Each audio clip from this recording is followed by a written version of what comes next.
Hey, what's up guys? This is Anthony from Anthony's Customs, and for this review, we are looking at NECA's Predator 2 Ultimate Elder Predator, one of the better looking figures from this batch of figures that have all been fantastic.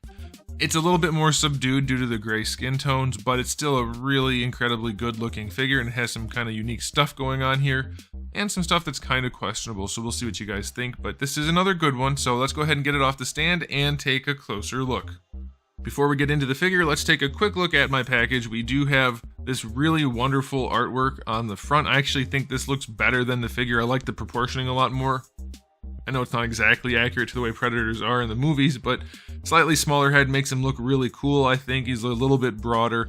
I like that look for him. Let me know what you guys think in the comment section below. But we have that on the side. It's just the usual naming. And on the back, we have some photos. Nothing too special. And then we have our flap, which shows the figure again. And then that's where you would see the figure if he was still in the box. Okay, this guy stands roughly, let's call it 20.75 centimeters. And that's going to make him just about 8 1/4 inches, right around there. Here he is up against Darwin. Probably a little big, pretty close though. I know NECA's figures are technically 7-inch scale, but it's not exactly rocket science. They're not getting everything perfect. So that's fine by me. You can mix it with 7 or 6-inch figures if you want. Now, let's do a question of the day. When it comes to Predator coloring, what do you like the most? Do you like the more subdued looks like this one or the Ghost Predator or something like that? Or do you like the really colorful ones with the yellows and the greens and the browns and oranges and that kind of stuff? Just talking about the skin tones, not the armors.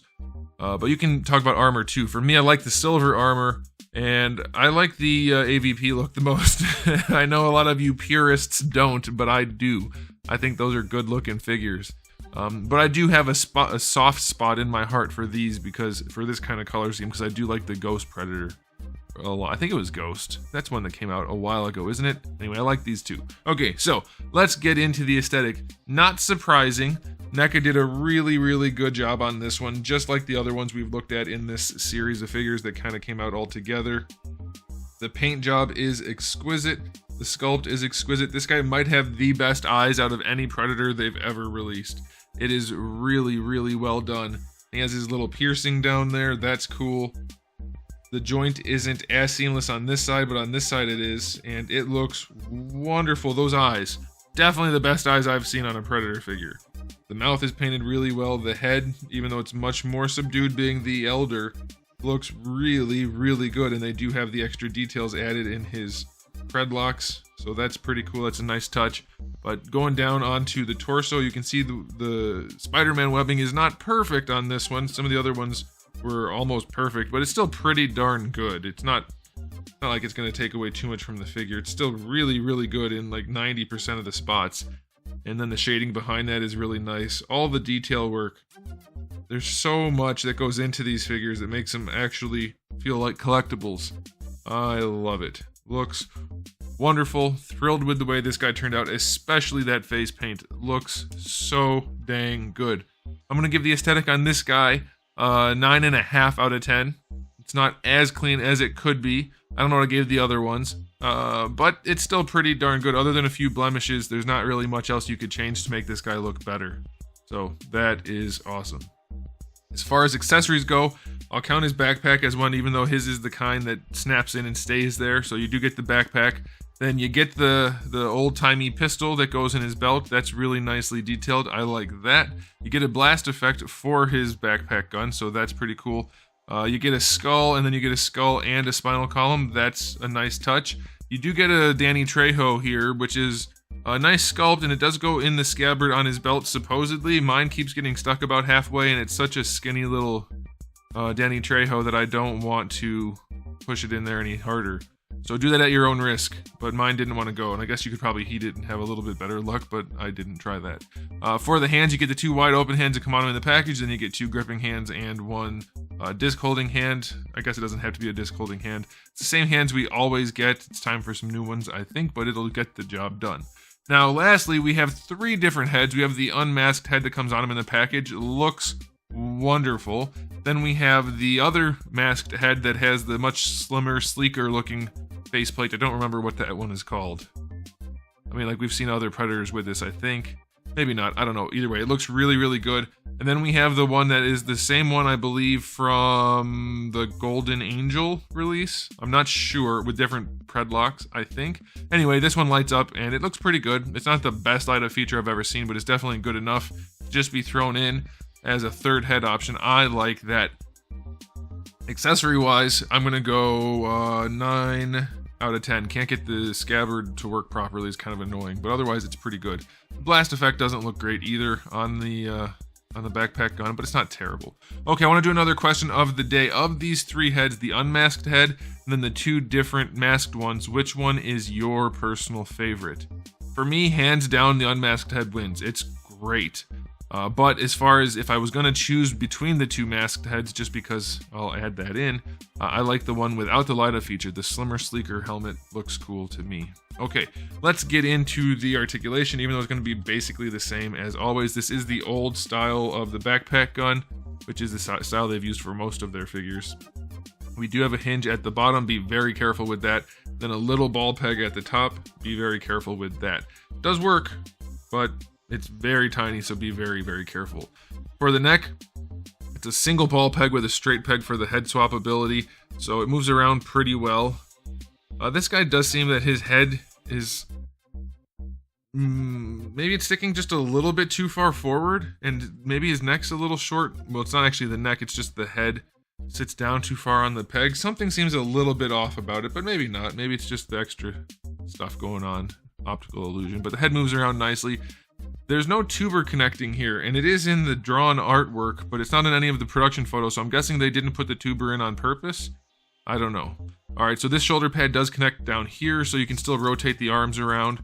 That's pretty good. Going up, very limited because of this whole situation. On this side, it's still very limited because of this whole situation, so his shoulders are not going to have the most range ever, and they're very stuck also. But you do get your full rotation. Bicep swivel is fine. Same thing on this side. Bicep swivel works because this tuber doesn't have anything to do with that, but that would have broken this tuber if it was still there. Double jointed elbow works. That's just one joint. You get slightly better than 90. And just be careful with this one. It shouldn't tear just from posing because of the way the arm's connected to itself. You know, how arms are. So yeah, plenty of good range out of that arm. No problem there at all. The gauntlet on this guy does not function because his is all mangled, but you do get rotation out of it, so that's pretty cool. Wrists have a swivel and a hinge. Same thing all on this side, but we do get the extendy claw, which is probably the easiest one to use out of all of the Predators I've seen. In fact, it's probably a little bit too easy. It tends to fall out on its own, but you do have that, and that'll probably vary from figure to figure anyway, but you do get that. Okay, and then for the torso, double ball peg, single ball peg, what kind of range do we get out of it? Not getting that much lean right now. I have had people tell me you can heat it and get even more, but mine's not stuck, so I don't know about that. It just seems to me like that's the limited range. I can't get it to go anywhere else, so it seems pretty limited there. You do get your rotation. This guy does have the floaty little cloth piece, whatever you want to call that. That's kind of nice. For the hips, they seem better than normal. Let's see, bringing forward. They are still connected to each other, but his aren't as annoying as they usually are. So you can get up to almost horizontal. That's not bad. Going back, you do get a decent amount of range, and then going out to the side. Not the best range. You're gonna have to tuck and untuck things, but you're gonna have plenty. Like, it'll be just fine for a Predator. He doesn't need to do the splits. Thigh swivel is in there and functional. These are the best knees out of this batch of figures, so that's pretty cool. Best hips. I said knees because I'm moving on to the knees, but I meant to say it's the best hips out of this batch of figures. They haven't been as much of a problem, but his knees are good too. The knees are fairly standard. Sculpted and painted through, by the way, and then they function nicely, so that's good. And then lastly, we have our ball peg ankles, which are never ideal, but they're good enough. So his articulation, it's probably on average on par with the rest of them. His torso seems a little bit extra limited, which I don't know why that would be, so maybe it does need heat. It's hard to say. It doesn't feel like that's the case, but who knows. So yeah, it's not bad. I'll give the articulation a 7 out of 10. It'll be enough to pose the figure on your shelf and be okay with it. But now it's time for the final verdict. This is a pretty darn good Predator. I like the uniqueness of it. I like the execution. They did a pretty good job with it. As far as Predators go, NECA's kind of always on the ball, and this one's no different. You know, a few little things here and there in either direction, good or bad, but if you're into this stuff, this one is one of the good ones. So I would definitely recommend it. I'm going to give this guy an overall rating of 8 out of 10. Few issues like the limitations in the articulation, the claw thing popping out on its own, little bits of things here and there, but not too bad at all. Definitely worth it. You know, you could easily go up to 9 with the accessories, the alternate heads and whatnot. I'm going to amend it. I'm going to say 9. I think 9 is a fairer assessment of this figure. It's really good. If you think this is at all cool, go ahead and get one. I think you're going to enjoy it. That face is so good. Alright, there it is, guys. Thanks for watching. If you enjoyed the video, please do give it a thumbs up. If you didn't, give it a thumbs down. And if you haven't subscribed, you should. I have new videos almost every single day and thousands already on the channel. So make sure you come back for all of that. And in the meantime, keep collecting.